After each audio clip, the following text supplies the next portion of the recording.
Growing up in the late 90s, there were a lot of great cartoon shows on TV, but few of them, if any, have ever captured the hearts of kids across the world quite like the four-eyed aardvark and his cast of colorful friends. We're, of course, talking about Arthur. And I say, hey, what a wonderful kind of day. Arthur, our beloved friend, first captured our hearts through the pages of Mark Brown's children's books, which debuted in 1976. Soon enough, the success of these books led to the creation of the iconic animated television series Arthur, which premiered on PBS in October 1996. Over 25 seasons, Arthur became a staple of children's programming, offering not just entertainment, but also teaching valuable lessons about friendship, family, and growing up. The series ended in February 2022, making it one of the longest-running animated shows in history. Today, we'll be taking a look back at the highlights, memorable moments, and some of the best episodes from every Arthur season. Without further ado, let's get on the train to Elwood City. So, the very first episode kicks off with DW, Arthur's little sister, waking Arthur up in the middle of the night, convinced they have a secret lost brother because she found some old photos of Arthur without his glasses. Arthur tries to explain that it's actually him in the photos, but DW insists he was born with glasses, which is exactly why I love kids. You were born with glasses. You were only 2 years old then, so you probably don't remember. So Arthur decides it's story time and tells her how he first got his glasses. It all started when Arthur couldn't read the numbers on the blackboard in Mr. Marco's math class. After bombing a quiz and struggling in gym class, Arthur finally gets sent to the eye doctor by the school nurse, who says that he needs glasses after checking his eyesight. Arthur picks out some round frames and can see very clearly. A bit too clearly, actually. He starts pointing out his mom's gray hairs and the bags under his dad's eyes. Hey Mom, you have gray hairs on your head. The next day, he heads back to school only to get teased mercilessly by Francine and his other classmates, calling him Four Eyes. Even Buster, Arthur's closest friend, joins in, which really bums the poor guy out. As somebody who wears glasses myself, I am super offended. Arthur tries everything to get rid of his glasses, from launching them out of a slingshot to convincing DW to smash them. Seeing as the series follows cartoon logic, nothing really works, and his mom eventually catches on. So Arthur decides to ditch his glasses at school, leading to a disaster where he walks into the girls' restroom by mistake. Horrified, Arthur's convinced that he'll just be a four-eyed weirdo forever. But then, Arthur sees a TV special about his hero, Bionic Bunny, and learns that the actor who plays him wears glasses too. This gives Arthur a confidence boost, and the next day, he ignores the teasing and aces his math quiz, before pulling up in Francine's face on the basketball court and sinking the shot like Steph Curry. DW finally accepts that the kid in the old photos is Arthur, and moves on to her next big mystery, her mom's secret divorce. Oh, wow. Dad doesn't have a beard, Arthur. Maybe Mom's divorced. I'm waking her up right now and demanding an explanation. Francine's episode starts with her saving the day in a kickball game like the superstar that she is. But the real drama happens when Muffy decides Francine needs a makeover for school picture day. Francine is really not into it, but Muffy drags her to her place and then to a fancy salon. Francine is not thrilled, especially when she ends up with a curly hair disaster instead of the sleek style that she was promised. The next day, Francine tries to keep her hair safe, skipping kickball to avoid messing it up. But when the game gets really intense, Francine can't resist jumping in to save her team. Her hair takes a hit, but Francine doesn't really care anymore. She's tired of trying to look perfect. When it's time for school pictures, Francine is a mess. Dirty dress, messy hair, the whole deal. Muffy kind of freaks out, but Francine just smiles for the camera, happy to be herself. In the end, she even trades pictures with Arthur, and they both share a laugh. Muffy walks off, realizing Francine will never be just like her. And honestly, that's totally fine. Never be like me. Kickball? You bet. Arthur is super excited about going back to Camp Meadowcroak, but his excitement crashes when DW drops the bomb that the family's going on a vacation instead. Arthur tries every trick in the book to convince his parents to let him go to camp, from suggesting they need a vacation without the kids to pointing out the dangers of the beach. Nothing seems to work, but when his dad mentions a lobster dinner, Arthur figures maybe the beach won't be so bad after all. What? No way! Well, maybe it could be fun. You know what they say, the easiest way to get a man to drop camp is through his stomach. Right, we've all heard that. The Reeds hit the road the next morning, but things quickly go downhill. First, DW insists on bathroom breaks, then they get stuck in traffic, and DW complains about the stink of Kate's dirty diaper, dubbing the car a gas chamber. What's that awful smell? Did we run over a skunk?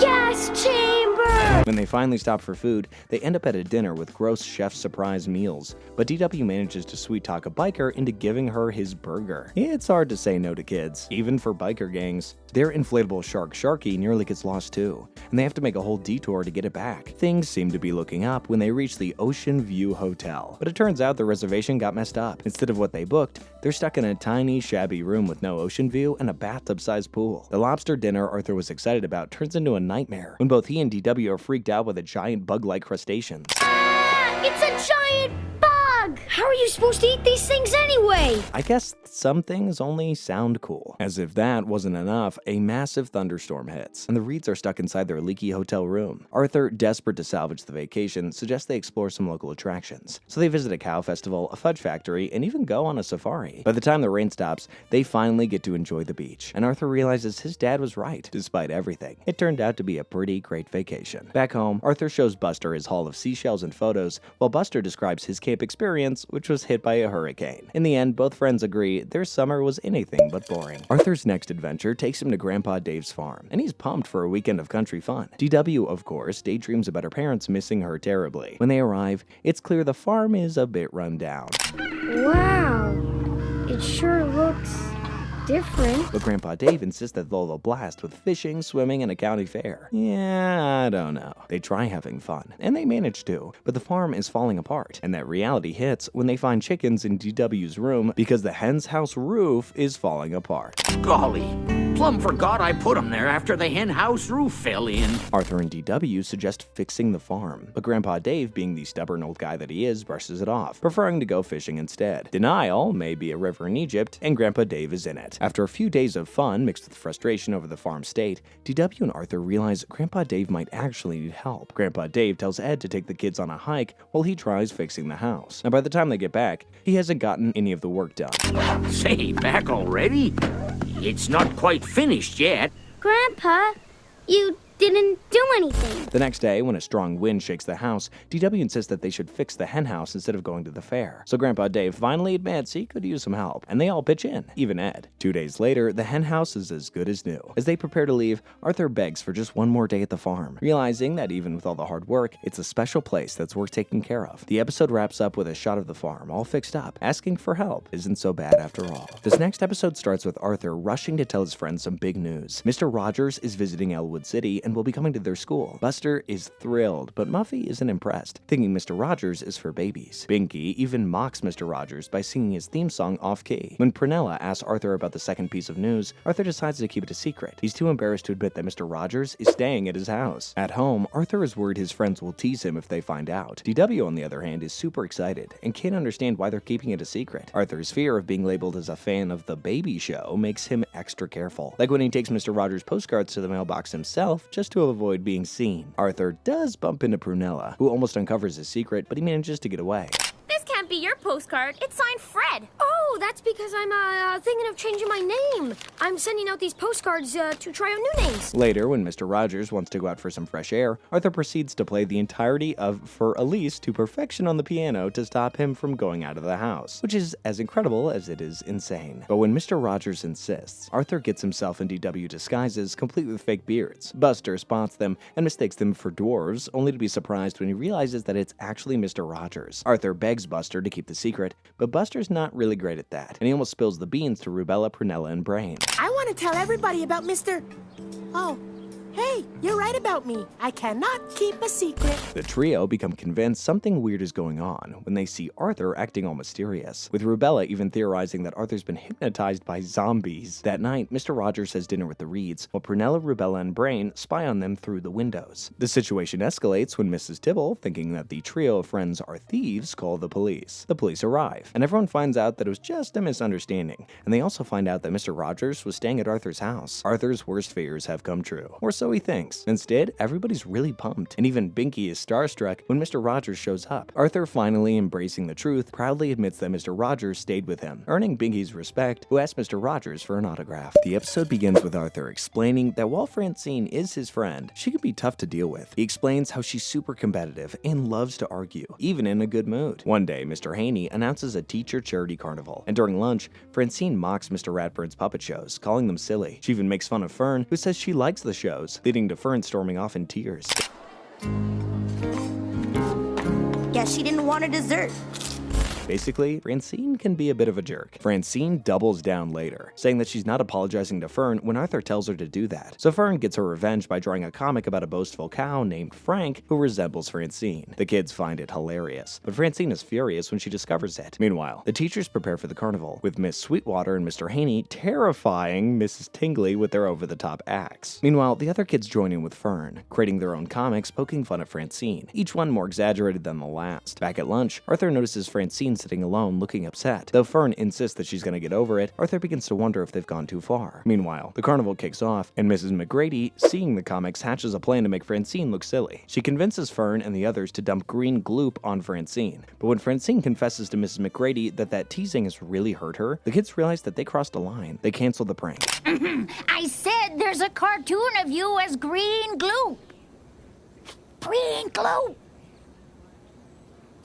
And instead, everybody makes up, ending the day with fun at the carnival. And when they're all gone, Mrs. McGrady pulls the goop lever, only to show it was full of balloons and confetti all along. You can always count on Mrs. McGrady to cheer everybody up. Arthur's dream of seeing the latest James Hound film, Nice, which is their equivalent of James Bond, is crushed when he's told he's too young for a PG-13 movie. Instead, he's stuck watching Kitty Come Home thanks to DW, not the action-packed spy flick he was hoping for. Later, Arthur and his friends are bummed they can't watch the real James Hound movie, and Buster worries that by the time they're old enough, James Hound will be ancient, which is a surprisingly accurate fear for an 8-year-old to have. They decide to take matters into their own hands and make their own James Hound movie using Muffy's new video camera. They start with the motorbike chase scene, with Arthur playing James Hound. Unfortunately, Arthur can't really find the right costume and ends up wearing a red polka dot tie. When they try to create a smokescreen using baby powder, the wind blows it all over Arthur, causing him to crash. That's why actors have stunt doubles. Buster suggests they should do a huge action scene in space, and they make a miniature space jet to help them shoot it. They start filming it flying,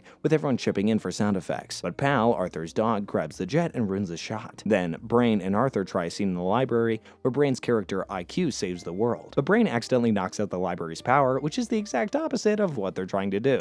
But which is it? 1 or a 2? I guess it was a 2. Finally, they film a scene where James Hound saves a lady from a shark, played by Francine with DW's toy shark, Sharky. Francine is super into being the damsel in distress, while Arthur almost dies of embarrassment. Just as they think that they've nailed it, Muffy accidentally ejects the tape into the pool, ruining their best take. Later, they play the movie, and despite the 17,000 mistakes they made, Prunella surprisingly loves the movie, and the gang realizes that even though it's not perfect, they had a blast making it. That's what really matters. DW is furious when Kate keeps taking her toys, and when she tries to forcefully take one back, Jane sends her to her room for a 10-minute timeout. DW's convinced her parents love Arthur and Kate more than her, and she sulks in her room, blaming Kate for everything, while her mother just kind of ignores her acting, which is hilarious. As she waits, DW imagines time has stopped, allowing her to cause all sorts of mischief, like stealing Arthur's cookie. But her fantasy is interrupted when David snaps her back to reality and sends her back to her room. I have the meanest parents in the whole world. All they do is punish me and make me work like a slave girl. Looks like, even with cartoon logic, time doesn't stop. Feeling dramatic, DW spins wild tales about being treated unfairly to her imaginary friend. She says she entertained Arthur all night when he was sick and stayed home while everyone in her family went to a wedding. She even considers escaping to Grandma Thora's house and cooks up an elaborate plan to escape. However, she quickly realizes climbing down the drain pipe isn't a good idea. When DW leaves her room again, she sees her family having fun without her and becomes even more frustrated. But when Kate starts cuddling up to her and gives her a rattle, DW realizes that she's been too harsh. She apologizes. Just as her timeout ends, Jane comes in, and DW, having softened, decides to stay in her room a little bit longer, playing with her dolls and her baby sister, learning that maybe a timeout isn't the end of the world after all. DW asks Arthur and Francine at the Sugar Bowl about their biggest dreams. Arthur wants to play a piano concert, which only impresses DW when he jokes about doing it while skydiving at the same time. Francine imagines playing hockey on Saturn's rings. Then Binky arrives, and DW asks him the same question. He tricks Arthur and Francine by drinking their milkshakes while they look outside. Dude, what a jerk. On a rainy day, Arthur and Buster are sorting potato chips as part of their potato chip club. DW tries to grab one, but they tell her to wait. Wait just 5 minutes. Please. No! Mom! But while they're distracted, DW sneaks in, eats a rare green chip they found, and hides upstairs. There's a whole lot of mooching in this one, huh? Arthur and Buster, guessing what happened, decide to scare her by telling her that green chips are actually poisonous. Freaked out, DW asks the Tibble twins, who confirm their poison rumor. Binky overhears this, and he panics too, thinking that he might die. DW convinces him to spend their last days doing everything that they ever wanted. They fly kites, sail toy boats, and even build snow sculptures, even though it's the middle of May, so I don't know how that works. DW starts acting unusually nice, even watching Christmas movies, again in the middle of May. Meanwhile, Binky and DW start acting like their times are up in school, and it really catches the attention of their teachers. I started to do my homework, then I got to thinking, what's the point? Will doing all this homework really help me? Arthur finally catches her trying to stop him from eating another green chip, and he laughs, revealing that green chips aren't poisonous. Embarrassed, DW realizes that she's been overly nice for nothing. At Binky's ballet recital, DW tells him the truth about the chip. Binky gets stage fright, but is encouraged by his friends. He performs and actually ends up enjoying it. After the show, Binky thanks DW for inspiring him, and they become friends. Arthur and his friends are left amazed at how a simple green chip led to so much change, and Buster blames space aliens who show up and say that they're a fan of ballet. Okay, yeah, we're just gonna ignore that. Arthur's family is planning to attend You Do the Most Embarrassing Things live, but Arthur doesn't want DW to go, fearing that she will embarrass him. DW demands proof. So Arthur reminds her of the time she spilled popcorn on Mr. Haney's head at the movies and the recent green potato chip incident, which makes everybody laugh. Determined to prove that she is mature, DW starts acting like a grown-up, even choosing a huge book on macroeconomics at the library. Very thin, medium. Whoa! That's definitely not for little kids. Econ majors around the world all know she's gonna regret that. But everywhere they go, people bring up the green chip story, embarrassing her. DW accuses Arthur of spreading the tale, and she spies on him to prove it. But Arthur tells her it was actually published in Buster's mom's newspaper column. DW, horrified, tries to stop the story from spreading by collecting all the newspapers, but it backfires. Feeling hopeless, she imagines being mocked for the chip incident, even as president. Eventually, DW begs Arthur for help. They try to keep the story from spreading further, but overhear their mom sharing it over the phone. Jane then realizes how embarrassed DW is and promises not to tell anybody else, and Arthur tells her to come to the show with him. At the show, DW tries to stay hidden, but overhears her mom talking about it again. She runs off crying, but her mom apologizes and says that she'll figure out a way to never mention it again, even when she's asked about it. Later at the show, when the host mentions a green chip, DW's horrified, but it turns out to be Binky's story. Binky performs a ballet inspired by the chip incident, winning over the audience. DW finally feels better, realizing that even embarrassing moments can lead to something positive. It's weird how we all hate being embarrassed, but it doesn't bug us much if it happens to someone else. DW and her friend Emily gear up for a dangerous mission, a playdate with the Tibble twins. They want to play Tower of Cows, but the Tibbles, being their usual unhinged selves, insist on playing Plane Crash instead, knocking the girls down. Eventually, they agree to play the girls' game, but they moo so loudly that the tower collapses. I bet I have the loudest cow.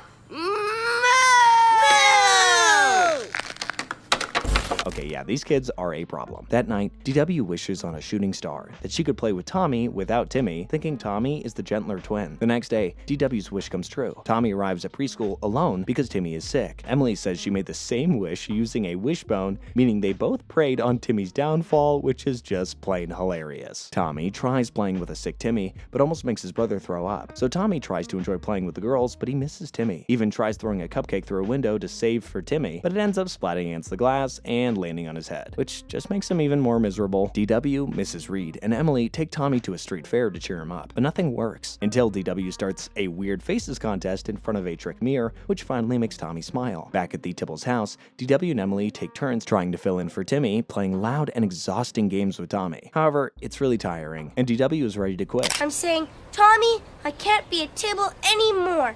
I quit. Me too. But Arthur advises her that being a good friend means sticking around even when it's tough, which is some top-notch big bro advice. Good job, Arthur. Eventually, the girls are worn out and ready to give up, but when a recovered Timmy tells them how happy they made Tommy, they're glad that they did it. However, now Timmy is better, but Tommy is sick, and Timmy expects them to keep playing the same wild games. DW reluctantly agrees to take the first shift, knowing what's coming for her and Emily.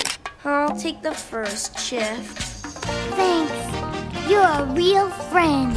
But hey, at least they're friends. DW hears strange noises and discovers Arthur and Buster in the basement pretending to film music videos with a cardboard box. DW is unimpressed, pointing out that everything is fake. The box doesn't even look like a TV. Buster's noises aren't actually music, and the camera isn't on. Arthur convinces her that even pretend things can be fun, and promises that if she closes her eyes, she'll see cool videos. DW agrees, and the music videos begin. The episode features 5 awesome songs. The first one is Library Card. The kids sing about the joys of having a library card and all the books that they can access. They sing about all the different kinds of books they can read and what kinds of things they can learn from the books, and how much fun books are. It's pretty nerdy, it's a lot about books. The second song is Jekyll and Hyde. Brain sings about reading Strange Case of Dr. Jekyll and Mr. Hyde and dreams of turning into an evil version of himself, just like in the book. He explains how when he's Hyde, he eats like a monster and acts like a bad person, basically explaining how the book is an allegory for the ideas of good and evil. The third song is Leftovers Goulash. Arthur, DW, and David sing about David's strange food creations, with Arthur wishing for simpler desserts like chocolate cake. Arthur says he just wants normal ice cream, but his dad David wants to make garlic eels and weird jellyfish stuff. It ends with him making leftovers goulash, and Arthur and DW hate it. The fourth song they sing is Homework. Mr. Ratburn sings about assigning homework, which sends Buster into a spiral of madness. He tells the kids to read 19 chapters of history, lists 63 adverbs alphabetically, do 1,000 math problems, and says it's just a little homework. To which Buster says he is positive that he's gonna die. Is that a bit dramatic? Yes. But do I relate? Of course. The kids then sing more about the library, including paintings, history, story time, and puppet shows, with a mention of the Dewey Decimal System, which makes DW ask who Dewey is over and over again.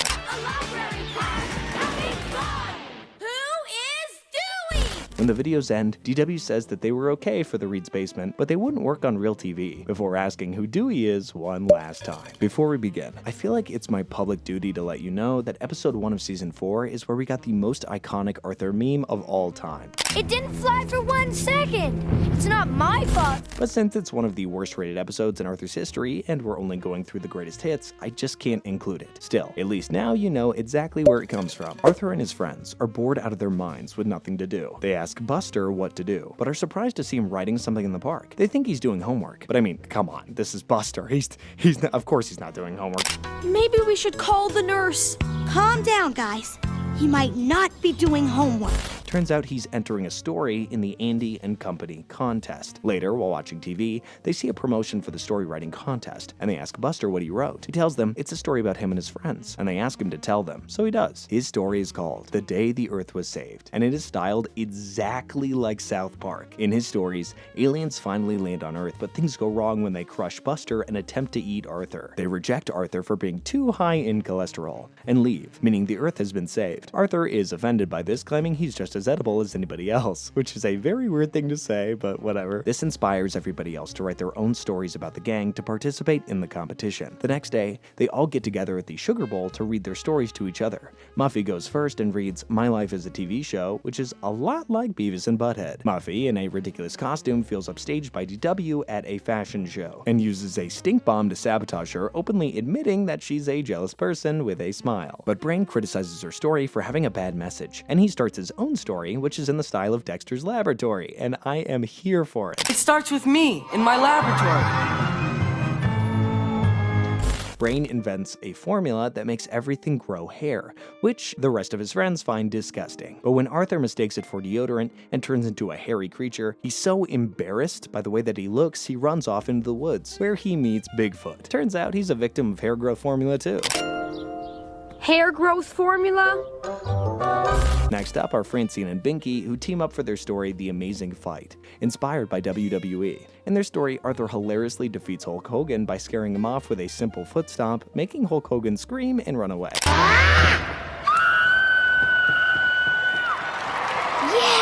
Before having to fight a bunch of boxers and United Press International. Oh, wait, that's just a mistake Binky made. Classic Binky. Everyone disagrees about whose story is the best, but there's one story left. Finally, Arthur shares The Troubled Sister, which is styled like Dr. Katz. 10 years in the future, Arthur tells his psychologist how DW traded his car for a ridiculous pink car with a pony on it. And that's his story. Well, I know who's not winning. Anyway, after sharing their stories, they all agree about who had the best story for a bit. And then they mail their entries. 5 years later, they find out the winner winner is somebody else, but they don't care. They had fun creating the stories and realized winning the contest never really mattered. So Arthur says they should make even more stories, and the gang agrees. Now that's a story with a great message. DW is frustrated that Arthur doesn't take her seriously because she's just a kid. He and Buster don't let her watch a documentary, thinking she won't understand it. Later, Arthur is playing catch and spelling out words to keep DW out of the loop because she can't spell, so she doesn't know what they're talking about. Later, Arthur asks his dad to take him to a movie, and DW wants to go too, but Arthur says she wouldn't understand it, which really makes her mad. When Brain visits to do homework, DW convinces him to explain a documentary to her. She's fascinated by the idea that scientists prove their theories with experiments, which she learns from Brain. At dinner, DW impresses everybody by reciting the chemical formula for water, but Arthur says she's just copying from him. He's not impressed.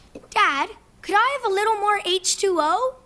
What? H2O, that's very impressive, DW. Okay, you can be really annoying sometimes, Arthur. Anyway, Arthur asks his parents if he can go to the exploratorium, and DW says she wants to go too. But when her parents don't force Arthur into taking her with him, she comes up with a plan of her own. DW sets up her own exploratorium in the backyard, charging kids to see it. She spreads wild, pseudoscientific ideas like crazy theories about why people go bald, and how snakes lost their feet due to running away from dinosaurs. Arthur tries to correct her, but DW challenges him to prove her wrong.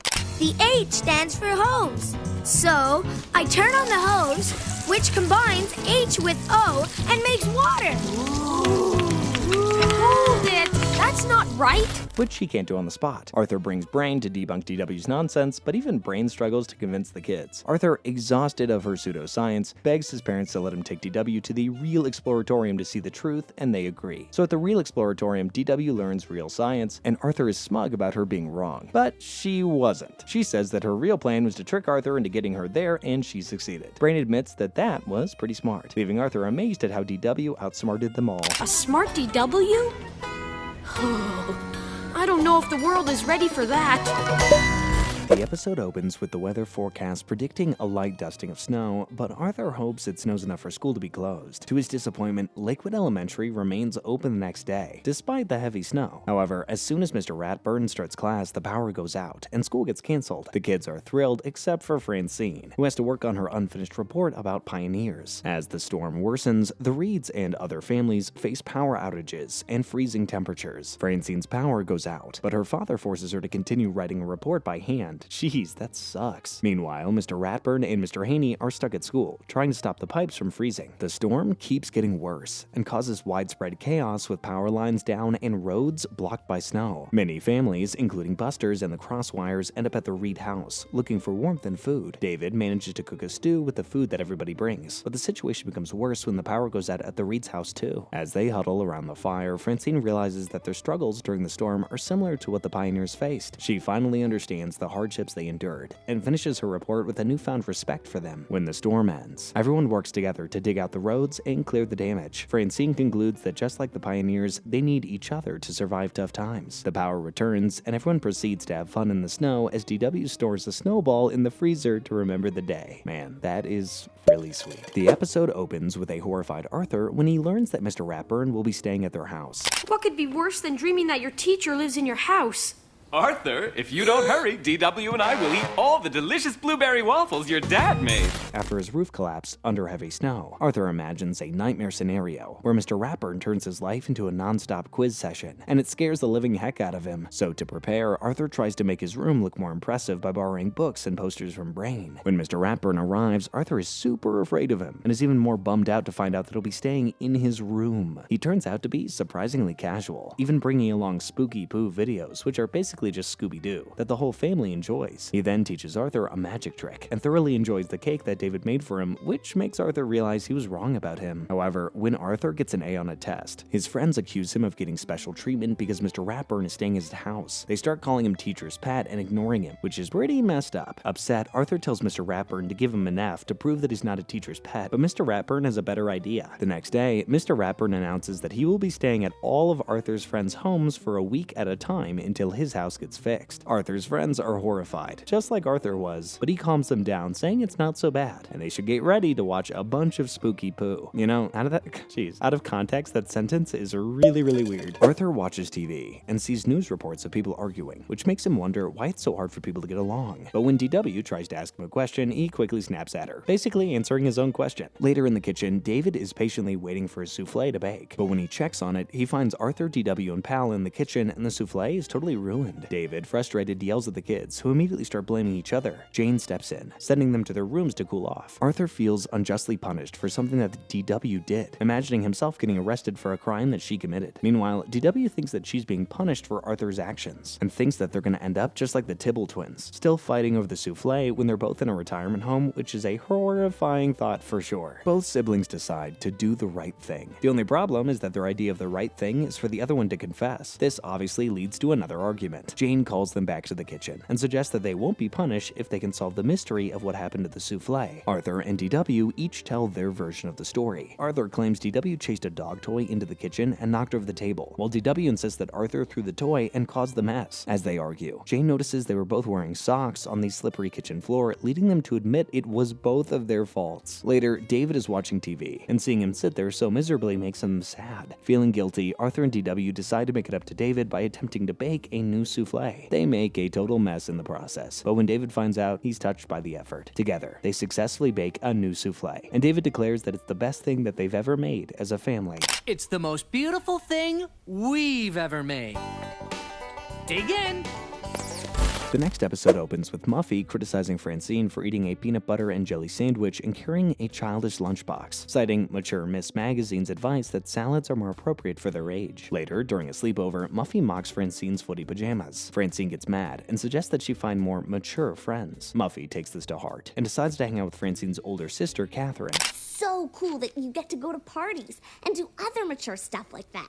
Yeah, whatever. Whatever? Are you kidding? The next day, Muffy takes Catherine shopping and treats her to a pedicure and lunch, trying to prove that she's mature, and Catherine is impressed. Francine and Arthur see her out and ask what she's doing. She explains she's hanging out with someone more mature, and that Francine wouldn't get it. Francine storms off, and when Muffy asks to attend a high school party with her, Catherine hesitates, but she eventually agrees to let Muffy drop her off. This, of course, backfires when Muffy talks her way into the party instead of just dropping Catherine off. Muffy tries to fit in with the older girls, but quickly realizes that she's out of her depth. The girls' conversations and activities, like discussing sipping coffee, make Muffy uncomfortable. When they dismiss her dancing as immature, she feels humiliated and realizes that she's not as grown up as she thought. Catherine reassures Muffy that she's cool for her age, but not quite ready to hang out with high schoolers. Muffy agrees and decides to embrace her current stage of life, tossing her mature Miss Magazine into the trash. The next day at school, Muffy returns to her PB&J sandwich and lunchbox. She invites Francine to another sleepover, this time letting her wear whatever pajamas that she wants. Muffy admits that she's not as mature as she thought, and apologizes for trying to act older than she is. Francine accepts her apology, and the two girls realize that they have plenty of time before they need to grow up. This next episode kicks off with Arthur, Buster, Francine, Muffy, and Sue Ellen at the Crosswire Estate, playing a new online game called Virtual Goose. Arthur explains that the goal is to shoot colored balls into a spinning goose's mouth to score points. Sue Ellen is on an impressive winning streak, and her current opponent, Sun-Tzu49, is a girl from China, who Sue proceeds to whoop, adding to her streak. Meanwhile, DW tries to play a new game with Emily, but gets her voicemail instead, as Emily is on a long trip. Arthur, preparing to play Virtual Goose again at Muffy's mansion, is cornered by DW, who insists that they play together. Arthur tells her he promised Muffy to come play at her place, but DW pulls out a napkin that Arthur signed that says he agreed to play with her. To get out of it, Arthur has to promise 3 hours of playtime next weekend, and that's why you read the terms and conditions before you sign.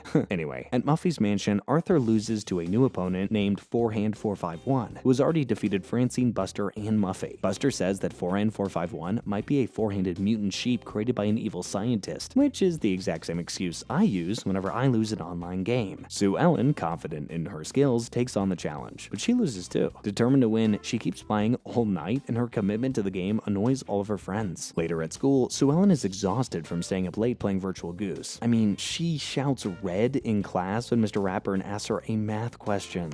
Red! The answer is red! No, Sue Ellen. 22 times 11 is not red. Girl, the answer's not gonna be red. Francine advises Sue Ellen to take a break from the game because it's clearly affecting her brain. Sue Ellen agrees and promises not to play for a week. A week later, DW demands the 4 hours of playtime that Arthur owes her, but Arthur is focused on the virtual Goose Championship, so he has no choice but to take DW with her. At Muffy's home, the kids are too focused on the game to do anything else, and Sue has to step away from it. So, since it's just those two, Sue suggests that she and DW explore Muffy's mansion instead. They have fun sliding down banisters, jumping on waterbeds, and eating ice cream sundaes. They also discover an old game room where DW finds a toy whale to pet. Sue Ellen then finds an old board game called Confuse the Goose and guesses that's what the virtual Goose game is based on. DW tells Sue that the board game is actually awesome, and with DW's help, she learns how to play. Back in the virtual Goose game, the kids are getting their butts kicked over and over to 4N451. They've lost 47 games in a row. Sue Ellen decides to give it one last try, but then decides to keep her promise to stay off the game. This is when DW takes over, and under the name Disaster Warning 99, kicks 4N451's butt right back. The kids are all shocked, but celebrate their victory, and it's revealed that 4N451 is actually Emily and Marie Helena, playing from their computer, wondering who on earth Disaster Warning 99 could be. We begin with Arthur, Buster, Brain, Binky, and Mr. Ratburn on a wilderness trip. They hear rustling in the bushes, and Buster, thinking that it's a lion, gets nervous. Brain calmly explains that there are no lions in North America, except for mountain lions, of course. As Mr. Ratburn approaches, Binky jokingly wants to press the escape button to quit, but Arthur reminds him it's real life. It's not a game. The group then gasps at what they see. Earlier, at Brain's ice cream shop, Brain is serving Buster a vanilla and fish ice cream cone. Sue Ellen asks why they aren't playing Virtual Goose. Arthur explains that DW always wins that game. It makes it so boring. That's when Muffy arrives, announcing the release of Virtual Goose 5.0, and the group rushes off to try it. I just downloaded Virtual Goose version 5.0. 5.0? Wow! It must be so good, they skipped versions 2 through 4. I want to play right now. Let's go! Me too! The kids soon find a spin-off game called Best of the Nest, with an intro that's clearly an homage to Star Wars. The game's story involves a virtual goose leaving her 6 eggs behind to pursue a career in online gaming. The goal is to keep your goose alive the longest. The kids pick their geese, with Brain choosing Smart Goose. However, Smart Goose quickly meets its end in the game, frustrating Brain. He says the game is nonsense, that his goose should have been able to fly, but his friends clown him for losing too quickly. Muffy says he wouldn't survive a single day in the wild. Determined to prove his survival skills, Brain plans a camping trip and invites all of his friends. He asks his friends to join, but they're not really interested. So Brain goes to Mr. Ratburn and teaches him how to use the internet, and after partially becoming addicted to it, Mr. Ratburn ends up joining the trip. And he brings along all of Brain's friends too, who all end up losing on the game, except Francine and Muffy, who have made it to level 87 and are still slaving away at this game. The opening scene is replayed, and it's revealed that the rustling in the bushes was actually Bailey, Muffy's chauffeur, carrying all of her camping gear, with Muffy and Francine following behind. Around the campfire, Francine and Muffy tell everybody that they both tied in Best of the Nest after finding out that doing the hokey pokey was the right move to scare off a bear in the game. Suddenly, they hear a growling nearby. Unsure of what to do, Binky tries to do the hokey pokey, and the rest of the group, including Mr. Ratburn, joins in, hoping it will work in real life as well as it did in the game. And since this isn't the last episode of the show, I'm just gonna assume that the hokey pokey does scare bears off. The episode kicks off with a flashback to 1903, where President Theodore Roosevelt officially declares the community of Elwood a city and unveils a statue of its founder, Jacob Katzenellenbogen. Jeez, that is one heck of a name. However, the old founder is less than pleased. His nameplate is misspelled. The statue is too fat, and the city's name was supposed to be Elmwood. Meanwhile, Henry Ford and JP Morgan are jealous that Katzenellenbogen founded a city before they did, but they're confident the city won't last 100 years. Fast forward to the present day, and Mr. Ratburn proudly announces that Lakewood Elementary has been selected to stage a musical for Elwood City's Centennial celebration. The class cheers at the news, though Mr. Ratburn can't help but remember his disastrous one-man puppet show performance of Hamlet in college, where a puppet's head fell off mid-performance. Good night, everyone! Curtain! Curtain! Jeez. He assigns roles by drawing lots. Arthur is chosen as the singing narrator, Brain is the writer, and Buster as the director. Francine isn't thrilled to be a chorus member. She thinks she's a better singer than Arthur. Finally, Muffy takes on the publicity work. However, Brain and Buster aren't really the best writer-director pair, and that shows when they argue over the script at the library. Brain wants historical accuracy, while Buster insists on including, well, aliens. Yeah, that checks out. Meanwhile, the rehearsals show Arthur's lackluster singing abilities. No, a little higher, Arthur. Francine jumps in and shows him how it's done, and it's clear Arthur needs help, so she shows up at his place to help him out. As preparations continue, Mrs. Morgan works on the costumes, while George builds a model of the set. But 1 week before the performance, the kids have a major argument during rehearsal. Mr. Ratburn imagines the play flopping like his Hamlet show, but it's Muffy who delivers a motivational pep talk that gets everybody back on track. Brain agrees to add a scene about the city's alleged alien sighting in 1952, and Arthur agrees to switch parts with Francine. On the night of the performance, Francine and her dad pick up a flying saucer prop, tying it to the back of a garbage truck because their car is too small for it. Unfortunately, when Oliver slams on the brakes to avoid a duck, Francine accidentally crushes the saucer with the trash compactor. Francine asks if this could get any worse, and as we all know, you never ask that, because right after she says it, the truck breaks down on the way to the theater. Great. With Francine missing, the others convince Arthur to take on the role of the narrator. He nervously opens the first musical number, Jacob Katzenellenbogen, I'm getting so sick of saying that, about the founding of Elwood City, and it actually goes pretty well. Meanwhile, Francine calls to say she's on her way, but that the saucer is totally wrecked. Meanwhile, Fern performs a sad song about the green-tailed grebe that went extinct because of the city being made in its natural habitat, and Buster locks himself in the janitor's closet because of the grief of the saucer. His friends try getting him out, but it's totally useless. When it's time for the alien sighting scene, Brain improvises a long-winded explanation about natural phenomena, boring the audience. Buster, dissatisfied with how things are going, emerges from the closet in a makeshift alien costume made from cleaning supplies. He improvises a goofy song about flossing your teeth, accidentally tears the backdrop, and causes it to fall on everybody. Mr. Ratburn quickly calls for an intermission, but hey, at least he bought them some time. Backstage, the kids are ready to give up. They think the show is a disaster, but Francine arrives just in time to tell them that it isn't a failure. The audience is actually really enjoying the play. I'm really impressed. It's got humor, interesting facts, that very poetic piece about the bird. They peek through the curtain and they see that the audience is actually genuinely entertained. They finish strong with the final number about life in Elwood City today, with Francine as the narrator. The show is a huge success, and everybody applauds. Those songs are going straight to my Spotify playlist. On the way home, DW suggests Arthur could play the alien next time. Arthur jokes that the next play will probably be in 100 years, so DW suggests he could play Jacob Katz. I'm not gonna say his name. The episode wraps up with the Reed's car passing by the founder's statue with a duck perched on his hat, bringing the 100th episode of the series and Elwood's 100th birthday to a close. This episode begins on a typical spring day in Elwood City, with everybody heading off to school. So Ellen carefully places a new postcard from a friend in Bolivia into her journal, while Arthur learns his dad will be catering a breakfast at his school and asks for a ride. Meanwhile, Muffy sits in her limo. Binky delivers newspapers, and Buster oversleeps and misses his alarm. You know, just a regular Elwood morning. At Lakewood Elementary, Mr. Ratburn starts the day by passing out graded tests, but things take a turn when he smells smoke. The fire alarm goes off. El?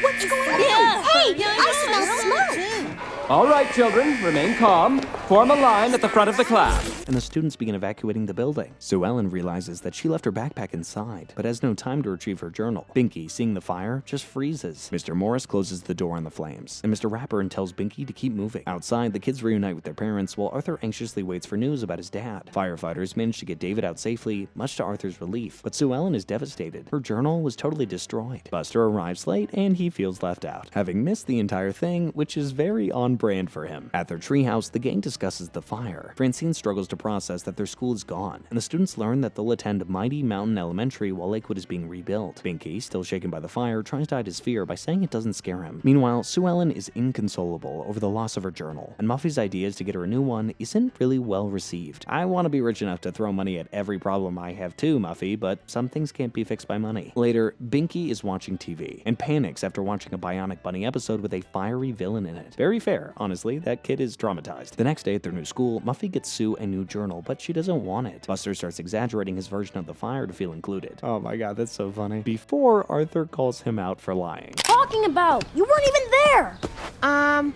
Okay, I wasn't there. But these are all true accounts told to me by actual witnesses. And goes after Buster for being so insensitive about something that was very, very serious. Buster's mom suggests he visit Mr. Morris, who was injured in the fire, to make him understand how serious the situation was. Meanwhile, Arthur, still worried about his dad, learns that the fire was caused by faulty wiring, which could happen anywhere. David reassures him that schools are safe, but he still has a nightmare about his dad being attacked by a giant squid during his next catering job. Buster visits Mr. Morris in the hospital and discovers they both have asthma and a love for chocolate. sparking a new friendship, which she tells all of his friends about. Back at school, Sue Ellen finally accepts Muffy's new journal, which she personalized for her, making her feel a bit better, and the students try to adjust to their temporary new school. However, when someone pulls the fire alarm as a prank, the students are terrified. Buster is still disappointed he's the only one who hasn't seen a fire. Turns out Binky was the one who pulled the alarm, and he's punished with community service with Mr. Frensky. Meanwhile, Buster visits Mr. Morris again, who explains that injuries heal slower as you grow older, and how his leg might never be the same again. But when you break something at my age, it's pretty serious.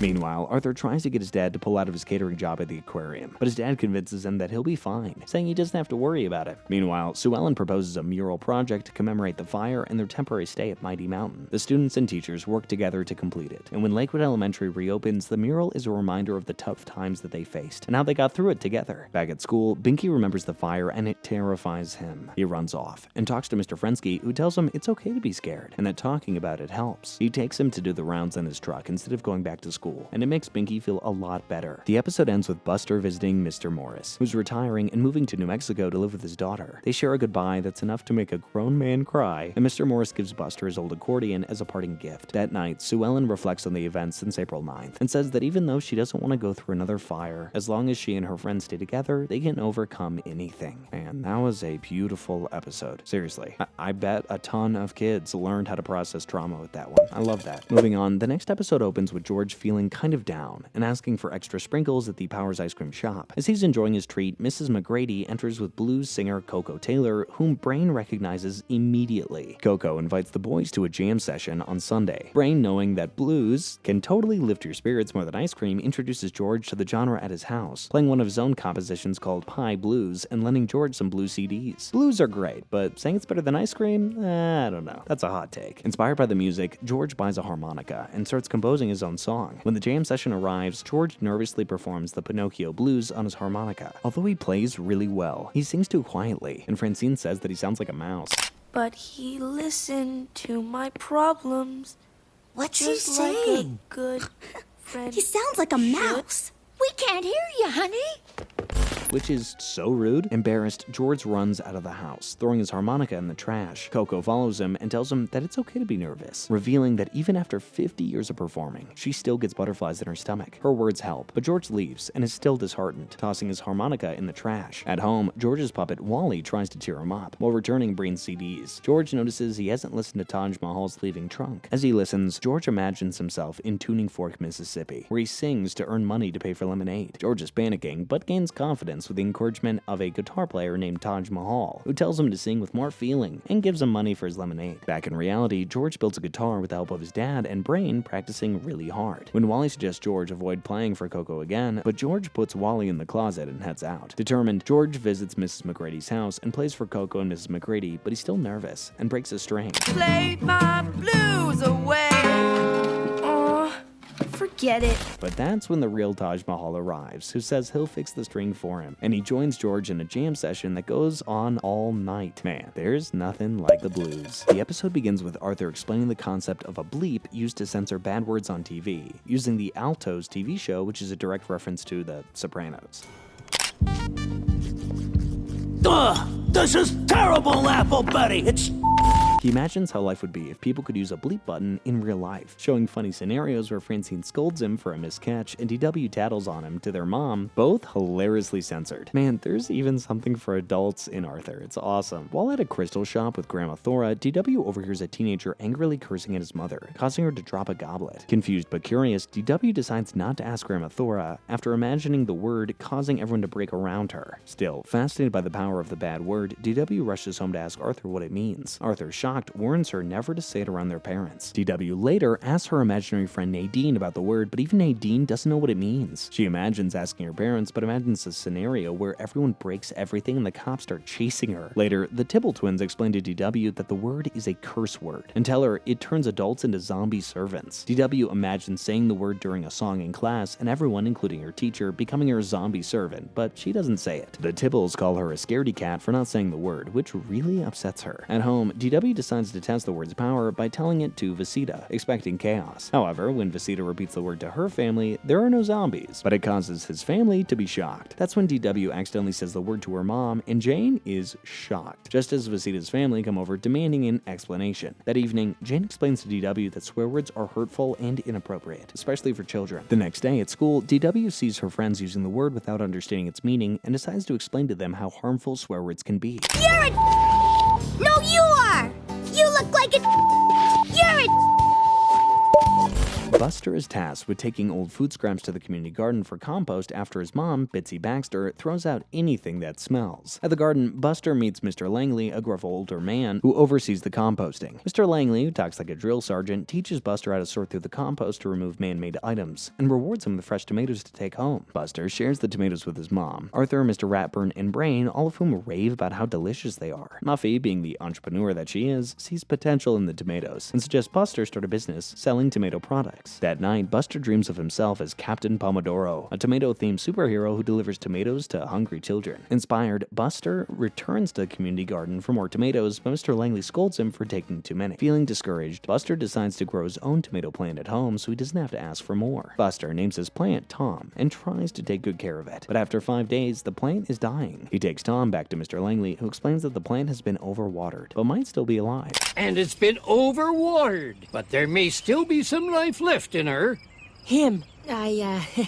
I named it Tom. Together, they nurse Tom back to health, and Buster and Mr. Langley end up bonding over their love for tomatoes. Later, Muffy asks for more tomatoes for her business, but Buster says no, and explains that tomatoes need time to grow. He then enlists his friends to help the community garden under Mr. Langley's guidance. In the end, they all enjoy a meal of pasta with homemade tomato sauce, celebrating their hard work and Buster's green thumb. DW wins the Good Behavior Award at school, but before she can enjoy her chocolate cupcake prize, the Tibble twins ruin it by launching a rocket that destroys the cupcake. Yeah, I don't care if they're kids, these guys are so annoying. Tommy Tibble is placed in timeout, but the twins switch scarves to confuse their teacher, Miss Morgan. Later, Timmy praises Tommy for being better at taking timeouts, which leads to a fight between the twins. The next day, Tommy asks DW and Emily to teach him how to be good. Initially, the girls think that it's a joke, but they soon realize the potential benefits if the Tibbles could actually behave. DW bets Emily that she can teach Tommy to be good, and if she succeeds, Emily will do all of DW's snack time cleanups for a month. DW sets tasks for Tommy, rewarding him with gummy slugs when he does well. It's hard for him to start with, but despite some hiccups, including Timmy coming over and making a scene, Tommy begins to show signs of improvement. He even apologizes after accidentally grabbing DW, impressing her enough to give him another chance, and keeps getting better after that. On parent visiting day, DW hopes Tommy can get a parent to compliment his behavior. Tommy impresses everybody by doing good deeds like giving Miss Morgan a watermelon, cleaning up messes, and taking responsibility for things he didn't do. Finally, Mrs. Terracini praises Tommy, sealing his transformation into a well-behaved boy. However, when Tommy wins the Good Behavior Award and receives a vanilla cupcake, he throws a tantrum because he hates vanilla, and he wanted a chocolate one. Timmy is happy to have him back, and the episode ends with the twins politely asking to destroy DW in Emily's sandcastle, returning to their mischievous ways as the girls just accept their fate. Thank you, Tommy.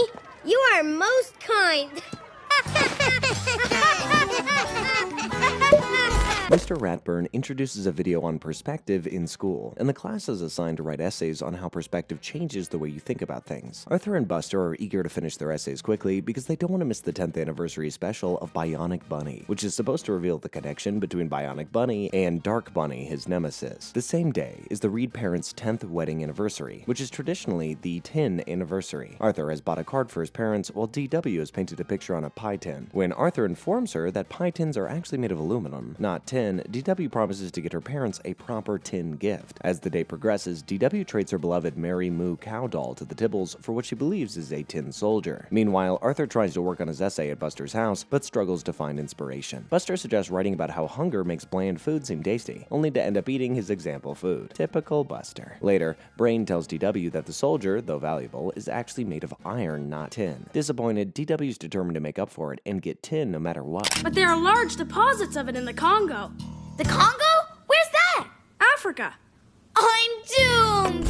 Arthur continues working on his essay at home, but he still doesn't have a good idea, leading to a dream where he and Buster battle a giant origami figure made of his unfinished essay. That evening, just as the Reeds are about to drop off Arthur at Buster's and DW at their grandparents' house, Grandpa Dave calls to say his car is broken down and needs a ride to the volunteer fireman's ball. The entire family, including Grandma Thora, ends up driving in Mr. Reed's van. However, they get lost, and the van eventually breaks down in an area with no cell phone reception. So David, DW, and Arthur walk to a nearby diner only to find it closed. A young employee named Jay lets David use the phone while Arthur and DW play with an old jukebox. They drop a dime, which rolls into a storeroom. As they chase it, the door closes, trapping them inside. Mr. Reed and Jay hear the kids but can't really open the door, as only Jay's boss has the key. Jay fetches the rest of the family and leaves to get the key, allowing the Reeds to help themselves to food while they wait. Inside the storeroom, DW starts to panic. Arthur tries to calm her by telling her fairy tales, but DW knows them all and isn't really interested. Instead, she shares her own Bionic Bunny story, which involves Bionic Bunny and Dark Bunny being twins, separated at birth by a witch and an evil robot. Arthur dismisses the idea and says that she's just being ridiculous. Just then, DW accidentally turns on an old radio, and they listen to a radio play called Kid Carter and his sidekick Mistral, who are trapped in a mine. Inspired by the story, Arthur uses the lamps from his Bionic Bunny costume to find tools, and they manage to loosen the lock and escape the storeroom. DW proudly presents their mother with a tin can, which, unlike her previous gifts, is actually made of tin. Mr. Reed then calls everybody for dinner, which he has prepared from leftovers. The family enjoys the meal and dances to the jukebox music, making the best of an unexpected situation.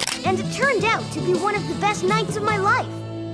In school, Arthur reads his essay about the adventure, concluding that perspective means realizing you're part of something bigger than yourself, like a family. He asks Buster about the Bionic Bunny special, only to find out that DW's story was actually spot on. Bionic Bunny and Dark Bunny were indeed twins, separated at birth by a witch and a robot, which just makes Arthur so mad. Alright, this next episode, The Making of Arthur, has Matt Damon in it. That is all that you have to know. Moving on, Mr. Ratburn assigns the class a Thanksgiving essay, much to everybody's disappointment. Say, I have a surprise for you all.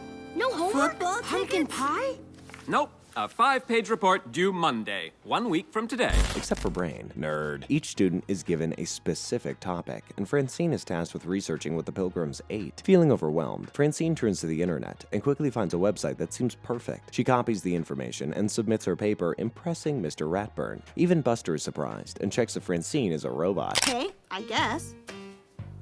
Just seeing if you're a robot. Later, Francine's sister Catherine shows her a website that might help her with her assignment, only for Francine to realize it's the same one she copied from. Catherine explains that what Francine did is plagiarism, stealing someone else's work. Horrified, Francine fears she could be suspended if she's caught. Catherine advises her to come clean to Mr. Ratburn. At dinner, Francine's father talks about stealing a recipe, which makes Francine feel even guiltier, so she rides her bike to Mr. Ratburn's house where he assumes she's there to pick up her graded paper. He gives it an A-, noting only a minor error. That night, Francine has a nightmare where she's a successful novelist exposed as a fraud by the original author of her plagiarized work. The next morning, Francine confesses her plagiarism to Mr. Ratburn before class starts. She explains that she didn't know it was wrong at the time. Mr. Ratburn appreciates her honesty, emphasizing that plagiarism robs both the original author of credit and the plagiarist of learning. Francine hands in a new original report, which Mr. Ratburn later praises, giving her a B. She feels proud of earning a grade on her own work and knows not to plagiarize anymore. Right, just wait till she gets to college. Arthur's family is obsessed with the reality show Top Supermarket Clerk, but Arthur finds it boring and just wants to watch Bionic Bunny. After waiting for the show to end, Arthur plays a tape of Bionic Bunny that Buster recorded for him, only to find another episode of Top Supermarket Clerk. Arthur goes to his place and is shocked to discover that Buster has become a huge fan of the reality show and doesn't like Bionic Bunny anymore. Arthur, feeling betrayed, has a daydream where Bionic Bunny helps him understand why Buster likes the reality show. They discover that Buster has been brainwashed by food, explaining his sudden obsession. Despite Arthur's best attempts to get Buster interested in Bionic Bunny again, including a trip to the movies, Buster remains uninterested and keeps watching a reality show. I mean, to be fair, he's been watching Bionic Bunny for 11 years. It's bound to get boring at some point, right? You know, because the show had been running for 11 years when this episode aired. Yeah, I'll see myself out. Arthur's frustration grows, leading him to avoid Buster and sit with Brain at lunch. Brain reveals that reality shows aren't actually real. They're just scripted to seem that way. Arthur tries to share this with Buster, but Buster doesn't care. He just likes the show. This makes Arthur super mad,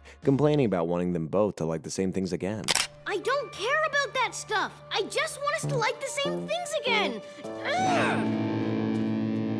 That night, Bionic Bunny appears in another dream, advising Arthur to watch Top Supermarket Clerk to understand Buster's perspective. Arthur decides to give the show a try, and even gets DW to help to learn more about it. But Arthur finds the show really boring, and falls asleep during an episode. Arthur and Buster think about ending their friendship because they don't like the same things anymore, until they realize this show is the only thing they disagree on, and they decide to stick together as best buddies. You won't mind if I, Bionic Bunny? One evening at dinner, Binky's parents announce that they plan to adopt a baby, specifically a baby girl from China. Binky, however, is busy watching a wrestling match on TV and doesn't react at first. Later, when his dad explains that Binky will soon have a baby sister, Binky starts to get excited, imagining himself and his new sister in a wrestling match, defeating all the opponents together. The next day, Binky looks in the mirror and tells himself to get ready for his new role as a big brother. He starts packing his things, eager to go to China right away. However, his mom tells him that the process could take up to a year. To help pass the time and prepare, Binky tries on the task of making sure all the paperwork is submitted on time. As a reward for his hard work, the family goes out for Chinese food. But when his parents tell him that his sister will move into his game room, that they need to get rid of some of his old stuff to make space for her, he starts becoming less of a fan of the idea of a sibling. Some of the stuff in there we can give away or store in the garage. What stuff? Not my stuff! As the family prepares for Maylin's arrival, Binky's mom finds an old piece of fabric to use in a bajabe, which Binky didn't have as a baby. Binky's friends contribute patches for the quilt, and soon Maylin's room is ready. When Binky finally sees a photo of Maylin, he's super pumped, but he also starts to feel the pressure of sharing his life and space with her. As they prepare to travel to China, Binky feels overwhelmed by all the changes and sacrifices that he has to make. He even has a nightmare where he's super tiny compared to the new baby. On the flight to China, Binky loses it when a child kicks the back of his seat, making his mom scold him. Binky thinks that it's completely over for him. His mom clearly loves him less now that a new baby is coming. But that's when she gives him a special surprise, a quilt made just for him. This helps Binky feel more secure, and he's excited about meeting Maylin again. As the plane lands in China, Binky is stoked to meet Maylin and wonders if she'll be at the airport. However, his parents explain there will be a few more days before they can bring her home. Binky grows impatient with the waiting, but distracts himself with some sightseeing. Finally, the day arrives to pick up Maylin. Binky worries they might end up with the wrong baby, which is such a funny concern to have, but his parents assure him that the process is very well organized. When they meet Maylin, she starts to cry, and Binky, feeling nervous, quickly tries to comfort her. To his surprise, he discovers he actually has a knack for stopping her from crying, a talent that I definitely wish I have too. However, Binky's confidence is shaken when they get home, and he sees how Maylin reacts to Arthur. Jealous, he keeps trying to avoid him when Maylin is around. Later, at a Chinese restaurant, Binky is worried that Maylin might want Arthur as her brother instead. But during dinner, Maylin throws her food at Binky, and they start playing, blowing raspberries at each other. The episode ends with Kate and Maylin talking to each other. Well, I guess babies can do that. What are those things on your brother's face? They're called glasses. As Yom Kippur approaches, Francine's family is busy preparing for the holiday. Catherine reminds Francine that fasting is a part of the tradition. When Francine hears Catherine say how difficult fasting can be, she confidently bets that she can fast better. Her grandmother, Bubby, ends the debate for now, but the competition is on. At school, Francine's friends are curious about her family's traditions. Arthur mentions that his Turkish pen pal, Adil, also fasts during Ramadan, and Buster, in an attempt to help Francine train for fasting, eats her dessert. Francine is excited about Arthur's upcoming pizza party, but he realizes it conflicts with Yom Kippur. Feeling torn, she asks her grandma about it, but Catherine overhears her and says she knew Francine wouldn't be able to fast. But Francine isn't going to give up, and she decides to follow through on her challenge. I think that she might regret that. The next morning, Francine confidently begins her fast, but as the day progresses, the challenge becomes harder than she anticipated. Everything around her seems to remind her of food, from TV shows to books. Desperate for advice, Francine emails Adil, who suggests visiting friends to keep her mind off of food. Francine figures they're probably done with their pizza party by now, and she decides to head on over. She heads to Arthur's house, hoping the party is over, only to find her friends still enjoying pizza. Temptation gets the best of her, and she takes a bite, breaking her fast. Embarrassed and disappointed, Francine heads home, only to find Bubby eating a sandwich. Bubby then explains that you don't have to fast if it affects your health, and tells Francine that she's still young. She doesn't have to fast yet. Francine heads over to Catherine, expecting her to make fun of her for not completing the fast, but Catherine says that she didn't make it the whole way in her first fast either, that the cake she's making is for her. The episode ends with a happy family enjoying pizza together. DW gets a new toy from Grandma Thora and prepares to store it in her already overcrowded closet. When the toys come crashing down, her mom suggests that DW gives them away. DW obviously takes this as a sign that her mother doesn't love her, and she decides to give away all her toys to someone who truly cares about her. At preschool, DW announces her decision, but there's a catch. Her classmates must declare their undying love for her to get the toys. The Tibble twins happily flatter DW to get the toys, while Emily, embarrassed by DW's behavior, refuses to participate. Later, the Tibbles come over and take her toys, but when they start playing with them like cavemen, DW regrets her decision. She feels hurt and turns to Arthur for help, but he's like, "No, I have homework to do, leave me alone." DW tries to get the toys back herself, but the Tibbles refuse to give them back. Eventually, Arthur steps in like a good big brother, getting the toys, but breaking his glasses in the process. Despite all the fighting, Arthur really does love his baby sister. DW learns that love isn't something that can be bought, but something that's shown through actions and care. She holds a yard sale with her toys to make money for Arthur's new glasses and apologizes to Emily, promising to be a better friend in the future. Now that's a lesson well learned. The episode begins with Arthur and Buster trying to film an introduction for the show in their living room. Arthur forgets his line, and just as he's about to start again, DW interrupts, demanding the living room for herself. DW blackmails Arthur, which makes Arthur fold, and as Arthur and Buster leave, she looks to the camera and says, "And that's acting." Oh, that's acting!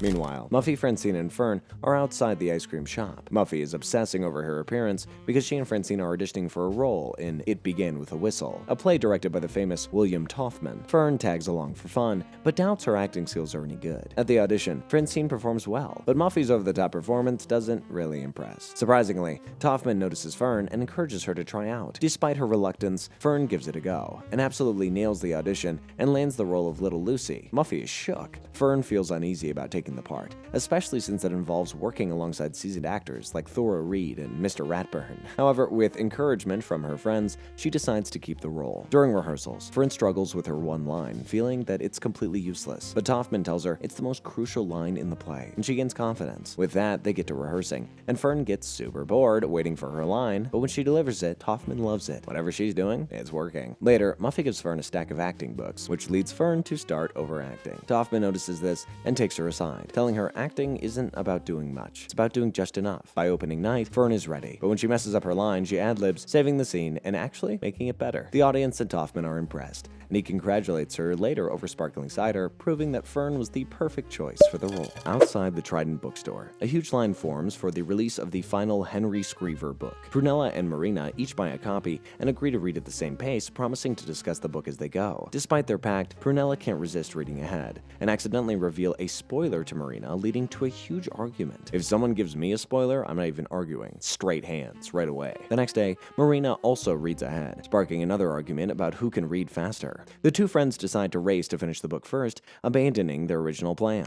Prunella Deacon, you're gonna wish you never messed with Fast Hands Marina. Both girls become so fixated on high-speed reading that they miss out on actually enjoying the story. At school, Prunella is caught reading during an assembly and imagines herself as a character in the book, facing challenges to retrieve her confiscated copy. After school, she and Marina continue their reading competition, but when they finish, neither can remember the details of the story. Realizing they missed out on the joy of reading, Prunella and Marina agree to reread the book together at a slower pace. They take turns reading aloud to each other, savoring the story and reliving the adventure the right way. This episode starts with Arthur walking through a city made up of insulting words, explaining to the viewers how powerful words can be. Sometimes, a single word or nickname can make someone feel terrible, as though they just want to disappear. During a soccer game, Francine scores a goal, and Brain names her Francine the Soccer Queen. Francine loves her new nickname, and Binky, wanting a nickname too, asks Brain for one. Brain, in a moment of inspiration, calls him Tall Order, which Binky really likes. Arthur feels left out, and he asks Brain for a nickname as well, but Brain is too busy, and he leaves for the library. At the library,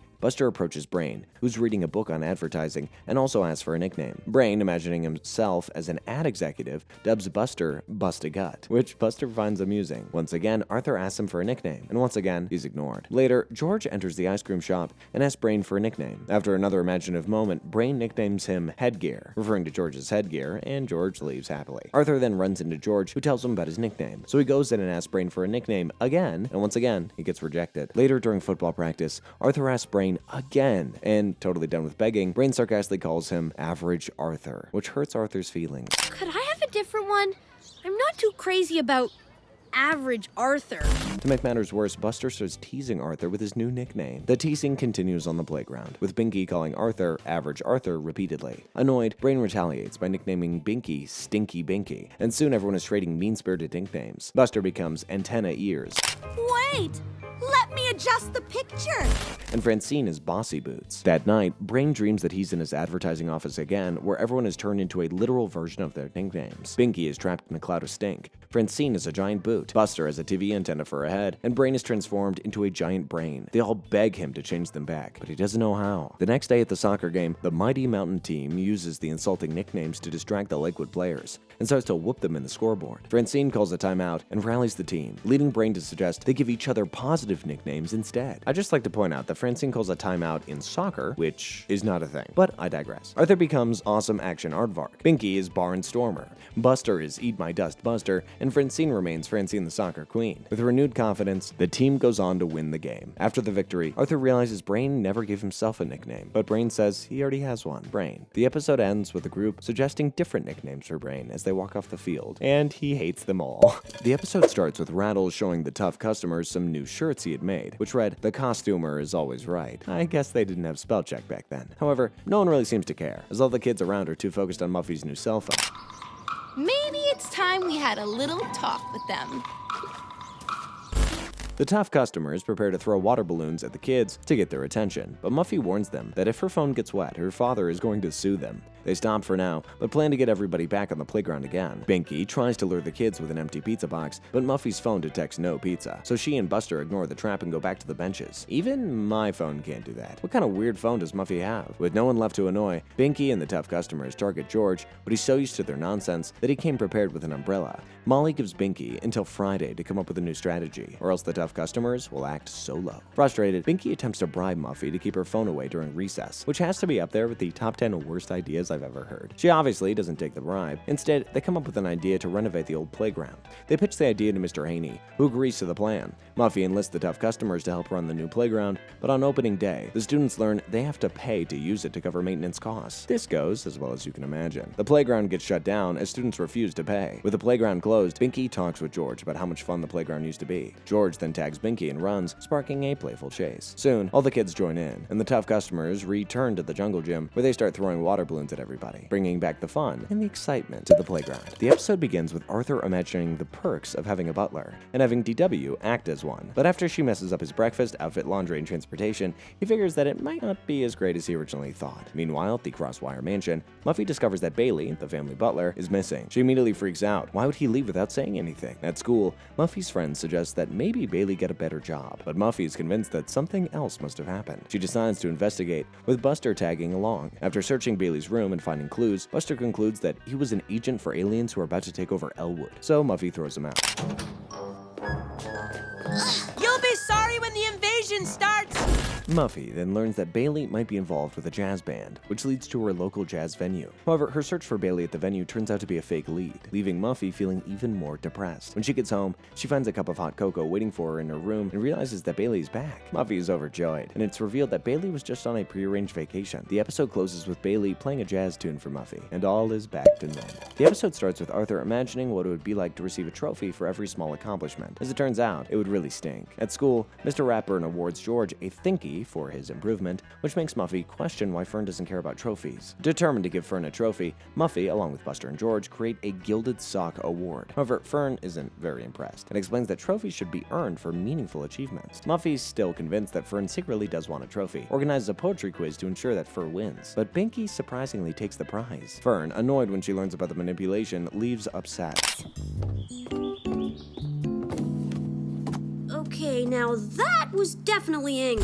Muffy later gives Fern a sarcastic meanest friend ever trophy, which hurts Fern at first, but eventually inspires her to finish a story that she had been working on. Fern then visits Muffy, who admits that while some trophies may be trivial, they hold personal meaning for her. Fern agrees, and the two make up, understanding that the value of trophies comes from the meaning that we give to them. Alright, I know. As of season 16, the animation changed. Not only is it kinda annoying, it's pointless. The old animation had a personality and a human touch that the new one just doesn't have. But, Flash animation aside, we're gonna cover it, and if you're someone who dropped the show because of the animation change, you should stick around. For Arthur's sake, come on. Who knows? You might be pleasantly surprised by some of these episodes. The episode begins with a flashback showing a younger Molly playing in a sandbox. She's approached by two older kids who insult her, calling her Muffin Head because of her hairstyle and destroy her sandcastle.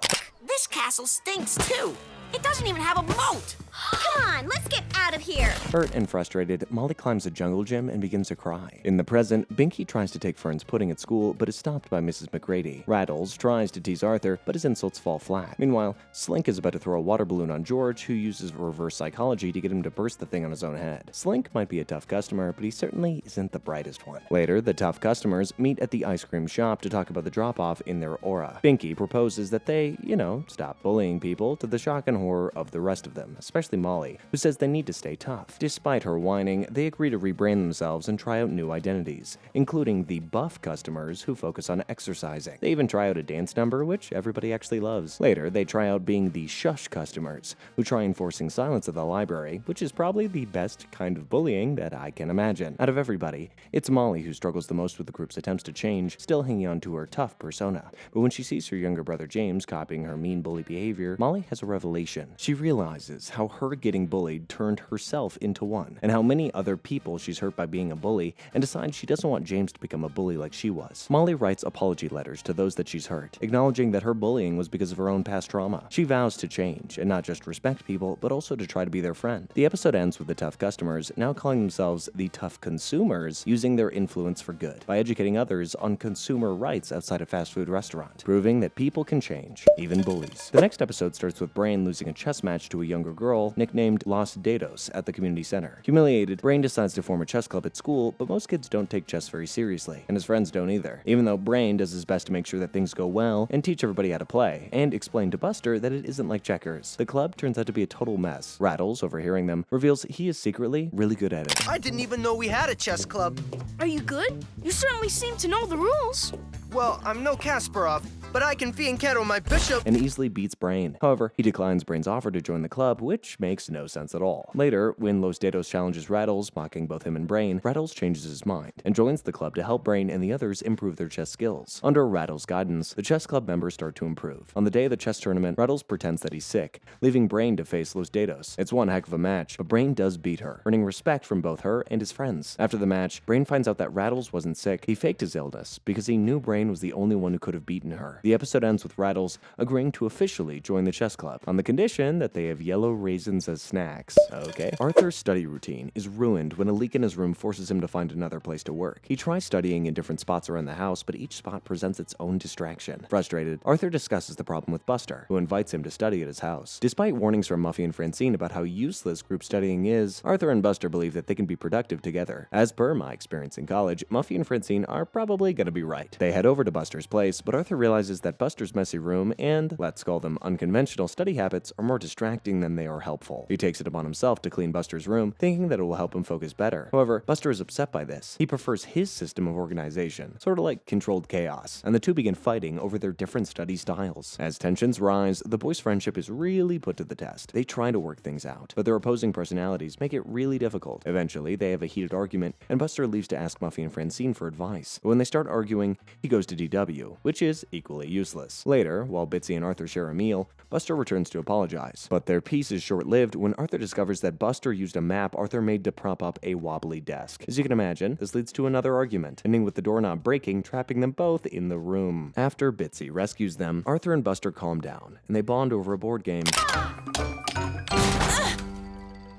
Oh, hi, Mom. What's up? Arthur's roof is finally fixed, and the boys agree that studying separately and talking over walkie-talkies works best for them. However, the episode ends with Buster's roof starting to leak, meaning he's gonna have to go to Arthur's. Arthur wins 2 tickets to a Static Airwaves concert, but when it turns out to be 2 tickets instead of 8, his friends immediately start competing for the chance to go with him. As Arthur becomes overwhelmed by their attempts to persuade him, he decides to not make a choice at all, which gets things really heated up between his friends. After a series of stressful encounters, Arthur loses the tickets, and he's actually relieved. It means he doesn't have to choose who to take. However, when his friends find these tickets, they assume Arthur hid them so he wouldn't have to give them away. This leads to a huge misunderstanding, where his friends accuse him of being selfish when all he wanted was for them to stop fighting. Arthur tries various ways to get rid of the tickets, including giving them to DW and leaving them on a tree stump, but each time they end up back in his life like a yo-yo. Finally, his friends realize that they've been kinda jerky, and they apologize for putting so much pressure on him. They decide Arthur should go alone to the concert, but Arthur then uses DW's suggestion to pick straws to decide who gets to go. George is the lucky winner. At the concert, Arthur and George find themselves themselves in the front row, but are too close to the stage to see anything. They're kids. They're short. Arthur says that he never really wins anything, and the episode ends with them enjoying the music even though they can't see it. 1 week before summer vacation, Buster discovers an old cheese sandwich in his pocket from the first day of 3rd grade. This makes Arthur and their friends think about their school year, remembering how scared they were of Mr. Ratburn, and Muffy's attempt to bribe Mr. Haney to make sure she and Francine would be in the same class. As the school year ends, DW finishes her last day of preschool. Her mom tells her that kindergarten will be harder, which makes DW worry, so DW and Bud decide to practice being big kids by watching their older siblings. Meanwhile, Arthur and Buster at the ice cream shop wonder who their 4th grade teacher will be. They meet Mike, MC Cramp, a new 4th grade teacher, who impresses them with how cool he is and his knowledge of the Bionic Bunny motto. I'd be stoked too if my teacher was a Batman nerd. They really hope that they get into his class. Meanwhile, Muffy, excited about going to the super posh camp Elysium, tries to convince Francine to join her, but Francine thinks the camp is too fancy and prefers their usual summer camp, Camp Meadowcroak. Muffy offers to have her dad pay for both of them, but Francine isn't really comfortable with that. At school, MC continues to impress the 3rd graders with his wise-sounding advice. Arthur and Buster ask Mr. Ratburn to put in a good word for them, but he tells them that Mr. Haney assigns the teachers. Meanwhile, Bud and DW create a song about being a big kid based on their observations of LaDonna and Arthur, and it's hilarious. Francine dreams about Camp Elysium, where she's attacked by her lobster dinner. She's clearly not comfortable with the idea of going to such a fancy camp. She eventually confesses to Muffy that she doesn't want to go to this camp, and Muffy, being the world's most stubborn kid, takes offense, obviously. As the second last day of school arrives, Mr. Ratburn gives a heartfelt speech about how much he enjoyed teaching Arthur's class, making Arthur and Buster feel guilty for wanting to leave him. They realize they will miss Mr. Ratburn and come up with an idea for a special gift. Meanwhile, DW's still worried about kindergarten, spills trash on the lawn, and breaks down in tears. That's when her mom comforts her, telling her that she just needs to be herself, which puts her at ease. Meanwhile, Muffy visits Francine, apologizing for her behavior, and offering to go to Camp Meadowcroak with her. Francine, however, says Muffy should go to Camp Elysium, and they can stay connected through a private blog during the summer. On the last day of school, the 3rd graders present Mr. Ratburn with the poster they made for him, and they sing a song about how much they appreciate him. Dear Mr. Ratburn, we made this song for you. Mr. Ratburn is obviously really moved by this, and even wipes a tear out of his eye. MC then enters, and Mr. Ratburn announces that he will be moving on to teach 4th grade, while MC will take over the 3rd grade. And Arthur and Buster couldn't be happier to have Mr. Ratburn as their teacher again. One morning, Bud and LaDonna fight for the comics in the newspaper. While LaDonna wins, Bud ends up with an ad for boots, and suddenly he wants a new pair. Consumerism, gals and fellas, it works. However, the boots have laces, and Bud says that he's allergic to knots, so his mom promises to buy the boots if he learns to tie his laces. During a tea party at Emily's house, DW is shocked to discover that Bud can't actually tie his shoes. Emily tries to help by showing a video of a mime tying shoes, but the mime's performance only confuses him. DW then takes it upon herself to teach Bud using the bunny goes around the tree method, which only frustrates him even more. He gives up. At night, Bud asks his toy dinosaur Rapti if there's anything he can't do. In his imagination, tiny versions of Emily and DW mock him because he can't tie his shoes, making Bud give it another try with a pair of lace shoes from his closet. The next morning, LaDonna finds Bud tangled in his shoelaces on the carpet. She simplifies the process, helping Bud practice tying his shoes over and over again. A few days later, Bud successfully ties his shoes on the first try. I really did it! Yay!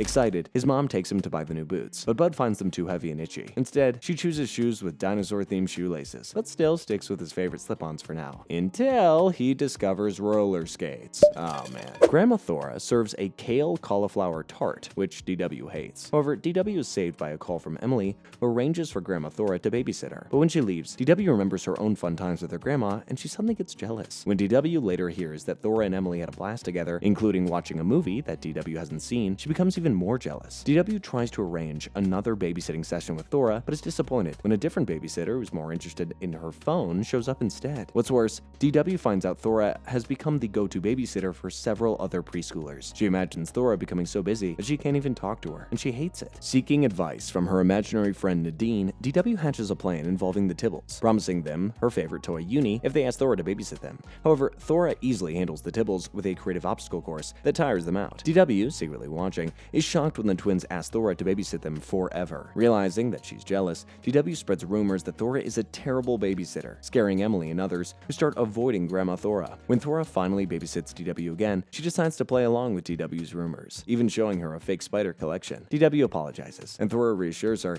that while she may babysit other kids, DW is her own granddaughter and holds a special place in her heart. Thora even gives her Uni, which she won back from the Tibbles in a game of marbles. DW's super happy, and she even likes Thora's kale cauliflower tart. Aw.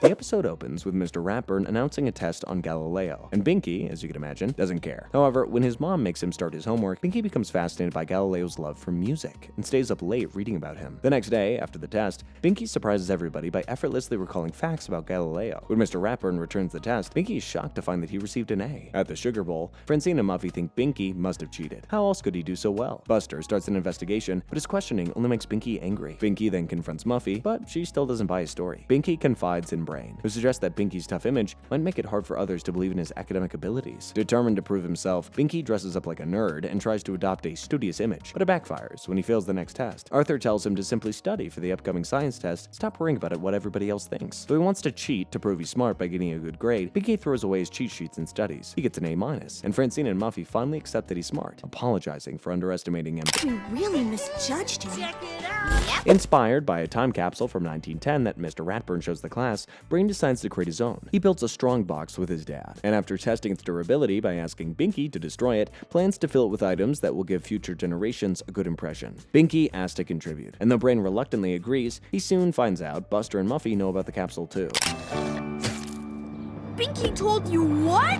About your time capsule. Can I put some stuff in too? Binky ended up telling them. Brain, wanting to keep the capsule's contents brainy, resists including less serious items from everybody. Buster and Muffy told everybody else. However, he eventually agreed to add Binky's Uncle Slam boots, though he can't fit them in, and hides them under his bed instead. Finally, the capsule is complete, and all the kids bury it. That night, Brain dreams he's transported 100 years into the future, where he attends the opening of the capsule. Seeing the importance of the Uncle Slam boots to Binky, Brain feels guilty. The next day, he tries to dig up the capsule to add the boots, but he can't find the spot. Muffy, with her metal detector, finds an old bottle cap instead, which makes Brain realize the value that even simple items have for people. Just then, Binky arrives with a shovel. He's relieved to get his boots back because they were autographed. He still wants to add something to the capsule, and Brain agrees. 100 years later, a descendant of Buster finds the capsule and happily eats the preserved Winky cake. Even in the future, Buster is a Buster. In the school cafeteria, Binky, Buster, Muffy, Francine, and Arthur notice their favorite vegetables are missing from the menu. Mrs. McGrady explains she's only serving in-season, locally grown vegetables to help the environment. She educates the kids about air pollution and climate change, comparing it to a lid trapping heat around Earth. Inspired, Francine starts a group called Eco Kids to brainstorm ways to help the environment. Their first campaign encourages parents to turn off their car engines while waiting in the school parking lot, using the slogan, "Don't make us cough, turn your engine off." How's this for a slogan? Don't make us cough, turn your engine off. I like it. Let the campaign begin. The campaign is a success, and they even install a sign with the slogan outside the school. Francine then suggests they encourage kids to bike to school, and even imagines a car-free Elwood City. But this isn't cool with Muffy, whose father owns Crosswire Motors. She imagines a future where her dad is broke because no one will buy their cars. So when the Eco Kids plan a petition to increase school buses, Muffy throws away the signatures to protect her dad's business. Francine finds out about this and confronts Muffy, who admits she was worried about her father's business. Francine explains that environmental issues are bigger than her and her family. Muffy, feeling guilty, talks to her dad, who tells her that part of being a good businessman is learning to change with the times. He reveals that Crosswire Motors will begin selling an electric car called the Millard, which is better for air quality. Back at school, Muffy announces that her dad has asked the Millard Company to donate electric school buses to the school and apologizes to her friends. The episode ends with the kids, Mrs. McGrady, and Mr. Crosswire taking a ride in one of the new electric buses. After a difficult math test, Binky complains about how hard it was, while Brain and Arthur thought it was doable. Binky assumes most students found it tough, so Brain suggests taking a poll. Binky's poll only includes his parents, Mei Lin, and the tough customers, and Brain points out that's not how polls work. Who else did you ask? My mom, my dad, the tough customers. But they aren't even in our class. You have to ask people who actually took the test. Binky expands his poll to include his classmates and presents the results to Brain, who makes a pie chart showing that 35% thought the test was too hard, while 65% did not. Dissatisfied, Binky rephrases the question to, could the math test have been easier? Everyone, including Brain, agrees it could have been easier. But Brain says that doesn't mean the test was too hard. Later, Binky is disappointed when Arthur takes the last strawberry ice cream, and so he polls students about their favorite ice cream flavor. He manipulates the results by asking, would you rather have a new flavor or no ice cream at all? Resulting in everybody eating rhubarb ice cream, Binky's favorite. Brain retaliates with a poll to put flowers on the Tower of Pain, which succeeds, leading Binky to create a poll to turn Brain's chess club into a video game club. Confusion ensues as students struggle to keep up with all the new polls, many of which contradict each other. Binky has a nightmare about being baked into a pie because of a misleading poll, and when he wakes up, he realizes the importance of asking the right questions. The next day, Mrs. McGrady suggests a final poll goal to stop Binky and Brain from making more bowls. Everyone agrees, including Binky and Brain, who realize the importance of meaningful questions and proper study. Binky apologizes to Brain and admits he actually likes the flowers on the Tower of Pain. Now, while the episode we will discuss for season 24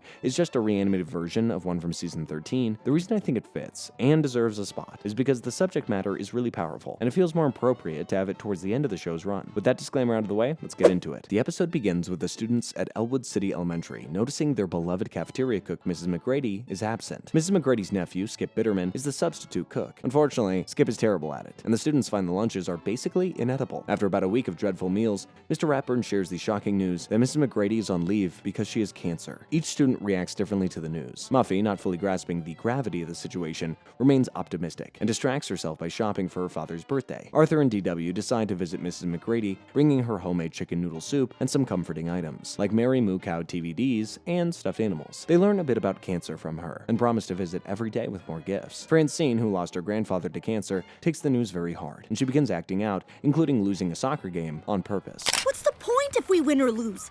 It's not like it's gonna make Mrs. McGrady better.